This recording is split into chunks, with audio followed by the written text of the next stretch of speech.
Je vous demande de faire de ce 30 juin 1960 une date illustre que vous garderez ineffaçablement gravée dans vos cœurs. Congo, Congo nde mboka, mboka ngo mokengeli, koi, mboka ngo mokengeli, léopard. Comprenez mon émotion. Mikolo tosekanaki na mosolo ya mboka Congo ekoki, tofungwani misolelo, tomoni bozoba nyonso tosali, oya kobongisa Congo avenir. Ebongi tosala Congo bokomona pamba lobi bokolula yango.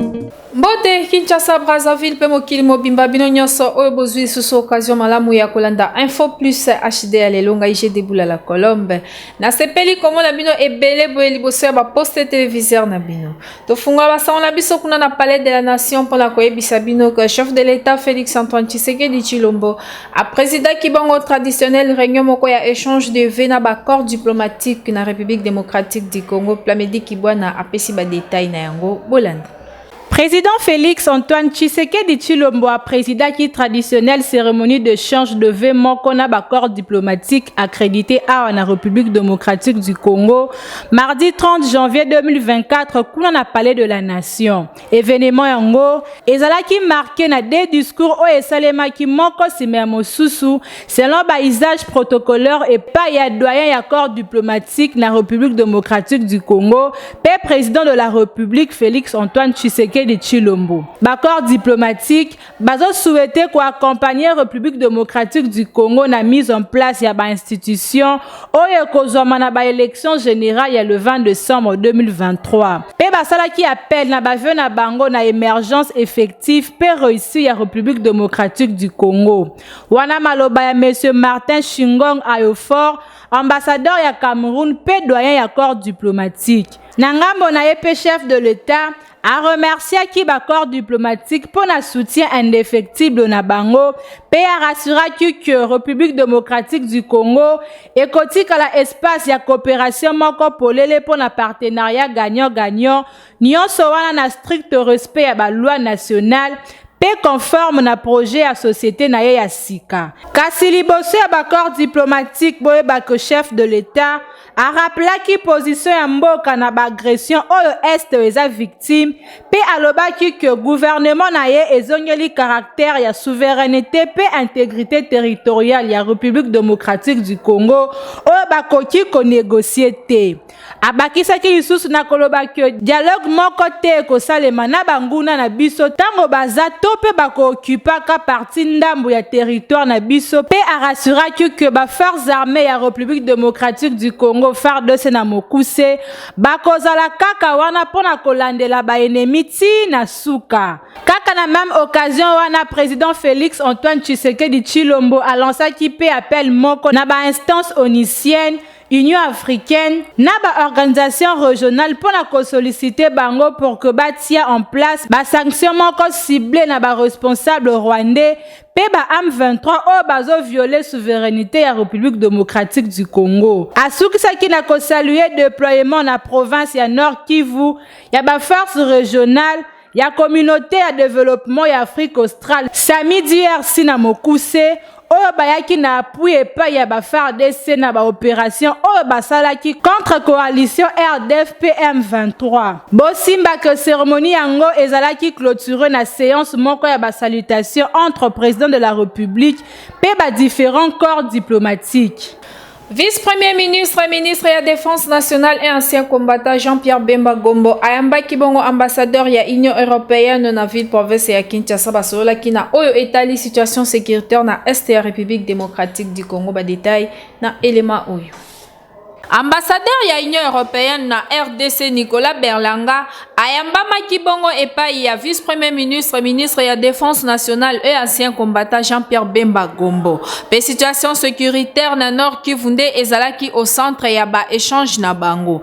Kasi ambassadeur ya Union européenne alobaki que a profité kozala na Goma pona ko partager na vice-premier ministre ba impression na oyo etali situation ya Nord Kivu. Pe ko échanger na ba possible piste d'appui na part ya Union européenne par rapport ya situation ya Est ya RDC. Abakisaki lisusu que vice-premier ministre apesaki un message moko très clair pe important ya kosala effort pour na programme ya désarmement pe réintégration ya ba groupe armé. Pe andimi komema message wana epa ya ba autorité na ye pe alobi que aza sûr que Union européenne et ko accompagner ba effort oyo RDC ezosala. Kasina oyo etali processus ya Nairobi pe ya Luanda, Union européenne ezo travailler pour na yango pe Nicolas Berlanga abakisaki que Union européenne eza sima ya ba structure logistique nécessaire nyonso, par exemple kolandela processus ya Nairobi pe ya Luanda pe bazomeka ko travailler na ba partenaire mususu pour na ko renforcer appui na République démocratique du Congo.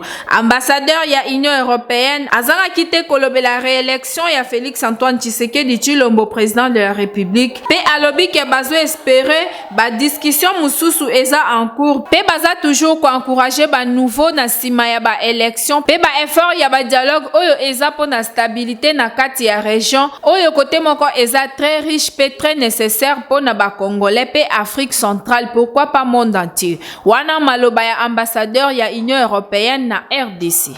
Royaume ya Belgique ezo continuer ko renforcer ba relation na République démocratique du Congo na yango. Ambassadeur ya Royaume ya Belgique akutana kibongo na vice-premier ministre, ministre ya défense nationale et ancien combattant Excellence Jean-Pierre Bemba Basola kibongo na oetali ba relation bilatérale entre deux pays. Royaume ya Belgique pe ezo renforcer toujours partenariat na yango na République démocratique du Congo. Na yango ambassadeur ya Royaume ya Belgique poste ya Kinshasa Roxana Soderling akutana kibongo na vice-premier ministre, ministre ya défense nationale pe ancien combattant Jean-Pierre Bemba. Pe na masolo na bango balobela ki mingi ba relation bilatérale na domaine militaire entre République démocratique du Congo pe Belgique. Kasi kobima na na audience oyo ambassadeur belge alobaki que ba évoquer na oyo etali partenariat bilatéral oyo ezalaka déjà entre Belgique na RDC yango nde ba renforcer lisusu partenariat yango pe Belgique eza présent na ba formation ya ba appui ya ko soutenir académie militaire ya ba officier. Abakisaki lisusu que baza pe na partenariat na équipe na domaine ya santé pe ba formation ezo salema na ba différentes écoles ebele na ville province ya Kinshasa. Pe alobela ki lisusu situation sécuritaire pe instabilité na Est ya République démocratique du Congo. Pe ambassadeur ya Belgique alobaki soki alobeli crise na Est ya RDC ce que baza inhumain pokuna chaque jour bato bazo kufa pe bazo nyokwama wana eza likambo oyo ezotungisa bango mingi ndenge bato bazo kufa pe nombre ya ba victime ezobakisa makaka. Pe na kotalaka makambo wana nyonso nde ezosenga ke basunga ba FARDC pona ko défendre territoire national contre ba agression extérieure contre insécurité oyo ezo régner kuna. Kasi arrivé à ba force ya SADC pe na programme ya désarmement pona kimia ekota pe population ezo développement pe vie moko paisible. Wana maloba ya ambassadeur ya Belgique na Kinshasa. Info plus HD 113 obenga toujours yo mutolingo koma professionnel ya média yaka kozwa formation ya malonga na primoko ya mukepe na tamuke okomi professionnel.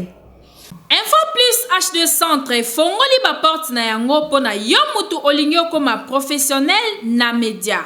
Yaka kozwa formation ya malonga, formation et kuba. Na Info plus HD Centre, bazo pesa ba formation lokola, ya prise de vie, okoma cameraman tope camera woman moko professionnel. Montage vidéo pe ezo pesa ma kitoko. Bongo pona régie télé. Na Info plus HD Centre, formation eza ya régie télé numérique. Donc télévision ya kilelo pona pilotage ya drone. Wana kutu jemuke na Info plus HD Centre. Côté journalisme, kobanga na yo te po formation na yango ezo pesa ma soin pe okokoma journaliste professionnel ya ko présenter ba journal, ko animer ba émission pe ko sala ba différents services nyonso oyo ezalaka na kati ya journalisme. Kasi na suka ya formation tunanga nini okoleka na jury na défense pe okozwa brevet na yo oyo eza qualifié et ko permettre yo osala musala partout dans le monde.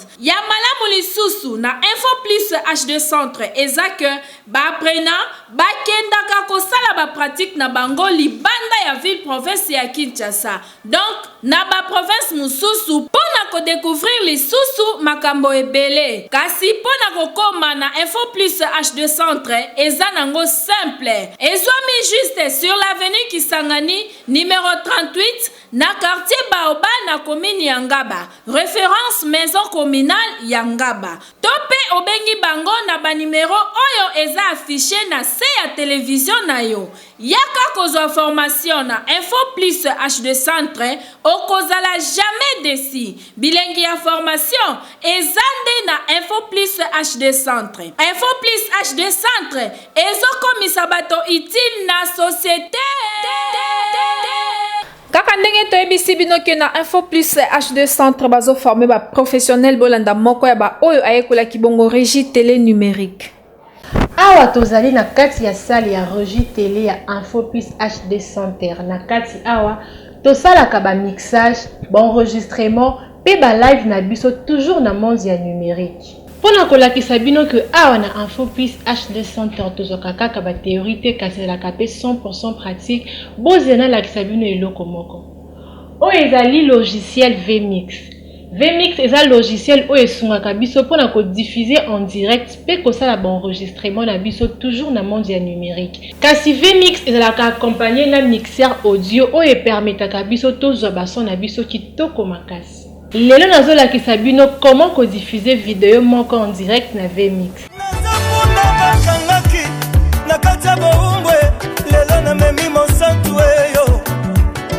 Destination Jérusalem yo. Tala mama batandi mapute yo yo. Bakoyemba ozana yo. Ozana ozana. Kemona yawe yo.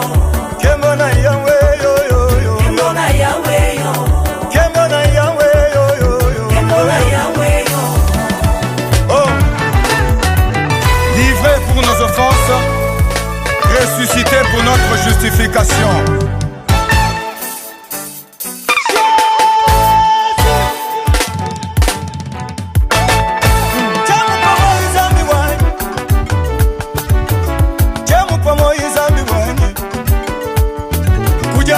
Musoma zambi wanye Yona wakanyila mwani zambi wanye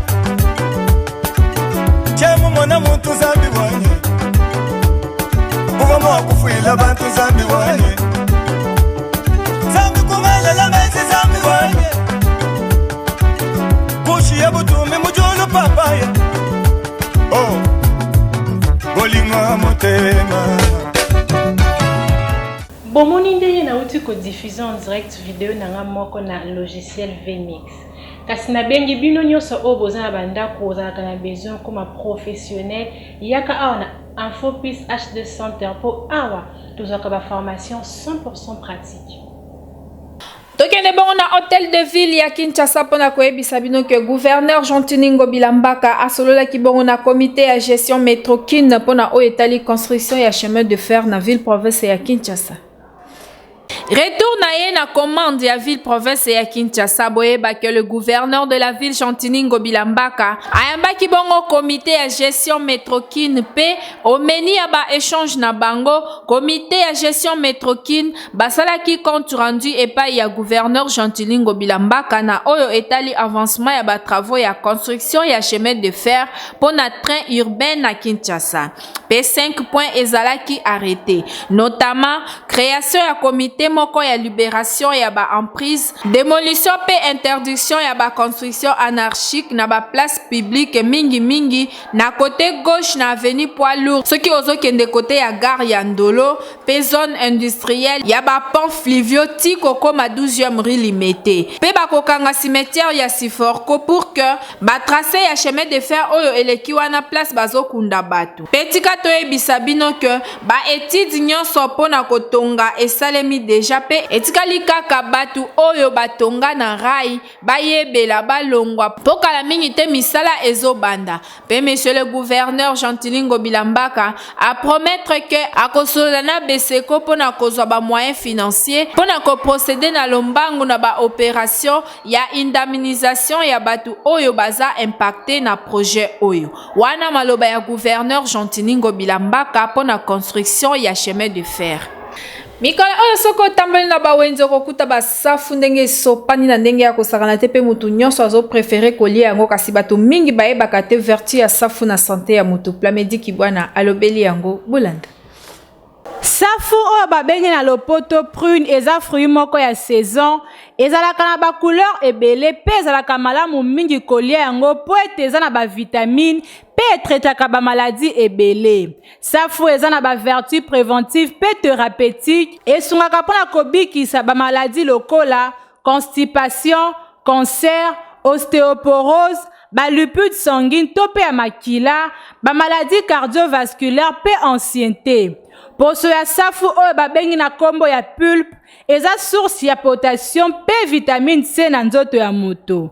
Safu eza fruit moko antioxydant ya makasi pe esengeli kolia yango surtout soki obelaka maladie ya diabète. Po ete diabète ememaka oxydation moko rapide na organisme ya moto kasi grâce ya ba antioxydant oyo ezalaka na safu nde esungaka ete batissu ya organisme ya badiabétique ekola na lombango te. Bosimba pe boyeba ko safu euta na nzete oyo babengi safoutier pe eza fruit ya Afrique tropicale pe équatoriale na ba couleur nango lokola bleu, violet pe rose. Existaka na ba variété ebele pe ekoki koliama na poso na yango. Esengeli na moto kolia safu pona ko bénéficier na ba bienfait na yango na santé. Info plus HD 113 obenga toujours yo mutolingo koma professionnel ya média yaka kozwa formation ya malonga na primo ko ya mukepe na tamuke okomi professionnel. Info plus HD 113 fongoli ba porte na yango pona yo mutu olingo koma professionnel na média. Yaka kozwa formation ya malonga, formation ekuba. Na Info plus H213, bazo pesa ba formation lokola, ya prise de vie, okoma cameraman tope camera woman moko professionnel. Montage vidéo pe ezo pesa ma kitoko. Bongo po na régie télé. Na Info plus H213, formation eza ya régie télé numérique. Donc télévision ya kilelo Pour na pilotage ya drone, wana kutu jemuke na Info plus H213. Côté journalisme, kobanga na yo te po formation na yango ezo pesa ma soin pe okokoma journaliste professionnel ya ko présenter ba journal, ko animer ba émission pe ko sala ba différents services nyonso oyo ezalaka na kati ya journalisme. Kasi na suka ya formation, tunanga nini okoleka na jury, na défense pe okozwa brevet na yo oyo eza qualifié et ko permettre yo osala musala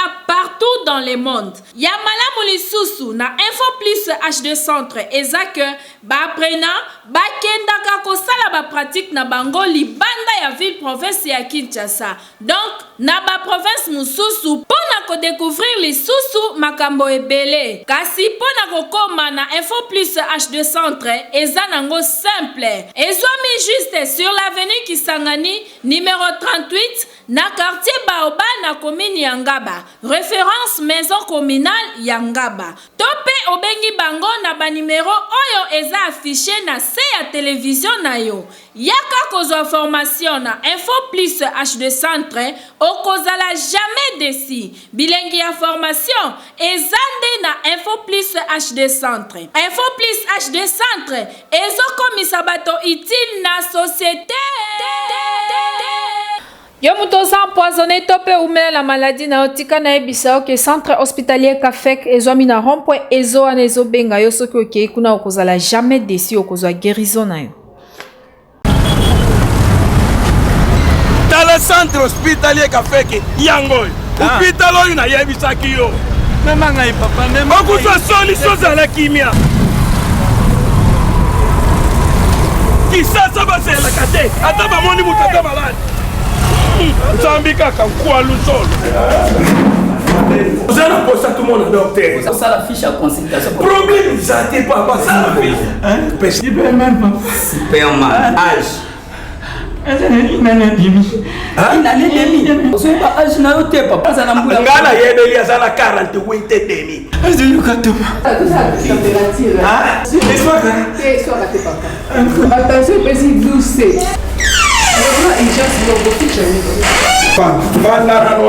Superman. Ubela kalokola mwana mwansi. Papa docteur, bonjour.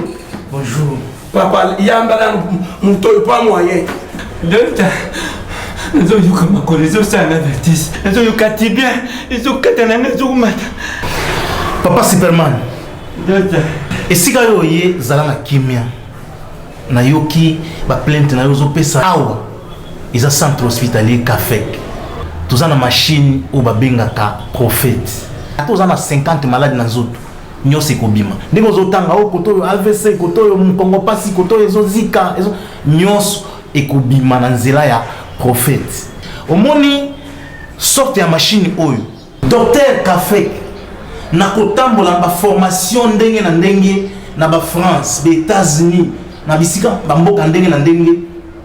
Nde akendaki ko découvrir machine oyo tozo benga lelo prophète. Ayeba kama makambo ezoya. Soko kozwa maladie eboya après machine oyo ko détecter. Soki maladie oyo umbeli akoyebisa esali mbula boni mbula tel. Eza ba tebele oyo awa baya na centre hospitalier Kafek bakutana na ba spécialiste pour awa ezala mindele baya ko traiter awa. Tellement que machine wana mindele achie mayele na ye nyonso na kati na yango azoye bazo détecter ba malade nyonso sans monter sa plainte. Otaka nzambe. Pe machine oyo et ça la coopération sans cicatrice. Mutazaki na hernie oye na centre hospitalier Kafek na hernie na yo et ça l'opération.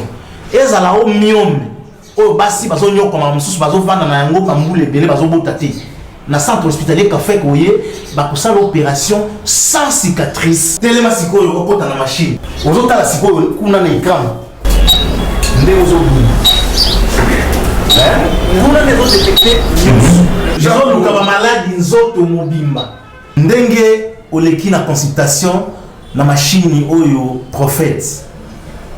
Déjà solution na yo osozwi yango lobiko na yo ezwami déjà. Ezala mutazana AVC, ezala mutazana poison, surtout poison. Ato tika na 2 minutes ya liwa. Yaka na centre hospitalier Kafek okozwa lobiko na yo. Awa machine eza ebele.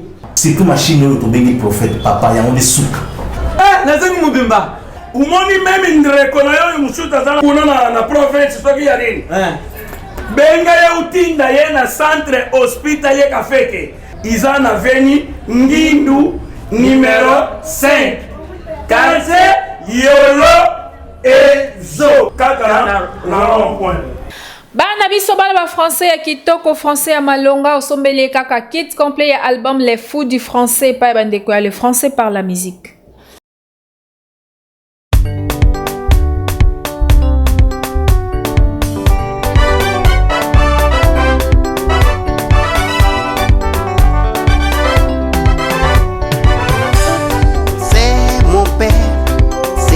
Ma mère, ce sont mes parents. Montons son, notre et votre leur, Matassa, notre et votre leur, BTC, nos voleurs. Montons son, notre et votre leur, Matassa, notre et votre leur, BTC, nos voleurs.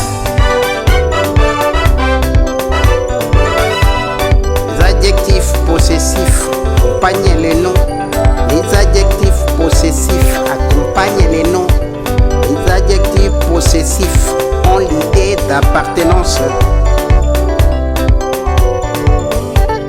C'est mon père, c'est ma mère, ce sont mes parents. Montons son, notre et votre leur, Matassa. Notre et votre leur, mes desserts, nos vols.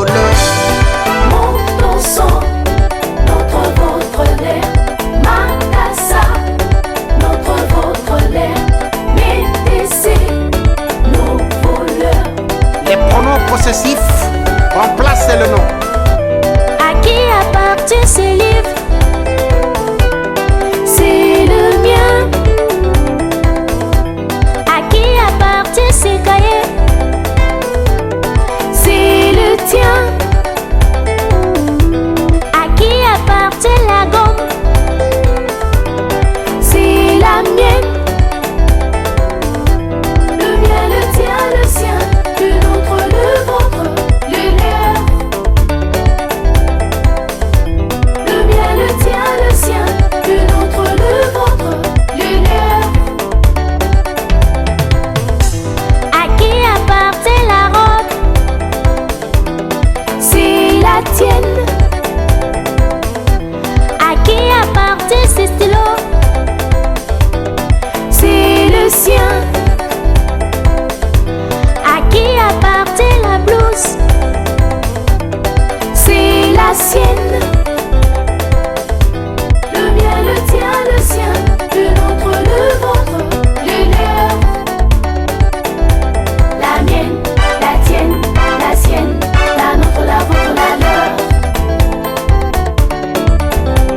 La mienne, la tienne, la sienne, la nôtre, la vôtre, la leur.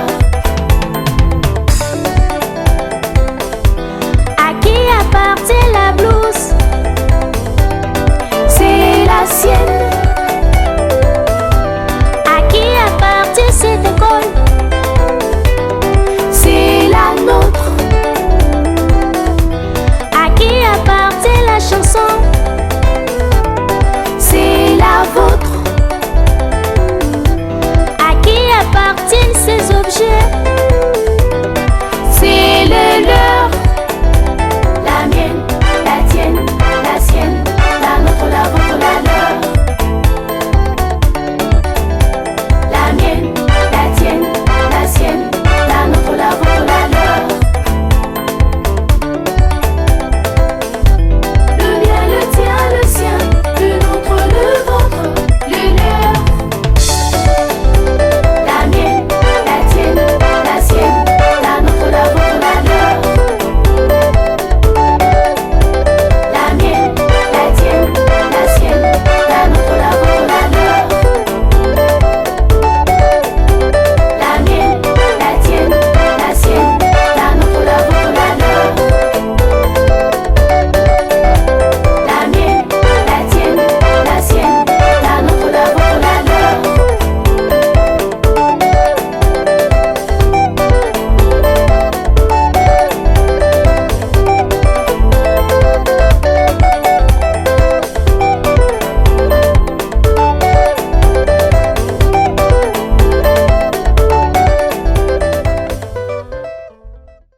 Invité du jour, il y a la rédaction, il y a Info Plus HD et proposé Bino Elema Oyo.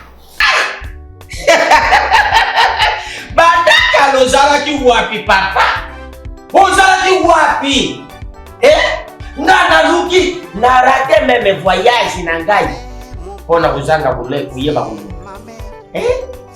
Papa Louis Gronder.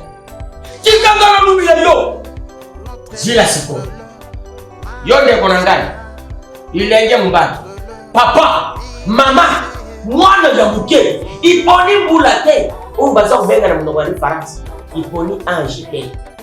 Bozo yuka ngai. Surtout na yo mutoza kubima. Kubanga iloko. Parce que ça utanga. Ukutani na président. Ukutani na nani? Français. Uye kula mutanga. Pe kukuma. Pe kuluba. Kule za cha kupewa isateo.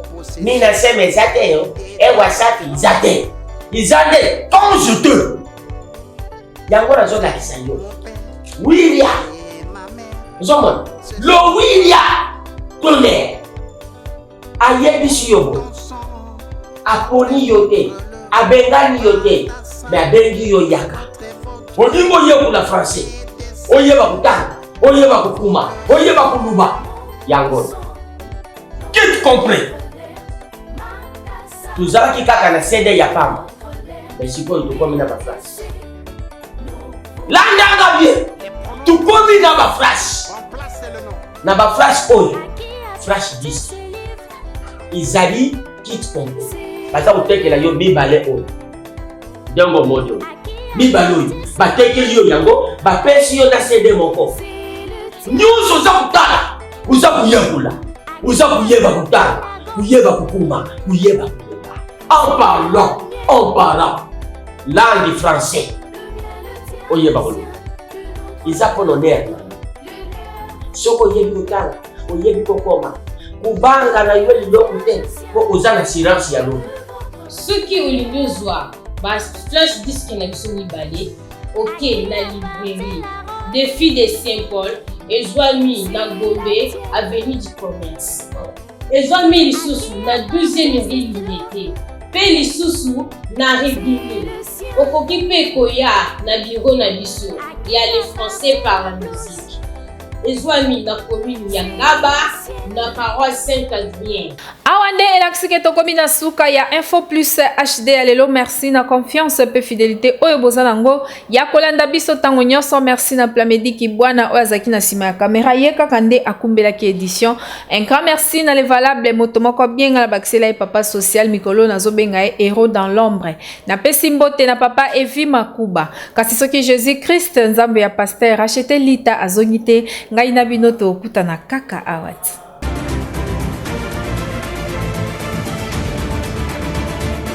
Mikolo tosekanaki na mosolo ya mboka Kongo ekoki tofungwani misolelo tomoni bozoba nyonso tosali po ya kobongisa Kongo aveni ebongi tosala Kongo bokomona pamba lobi bokolula yango.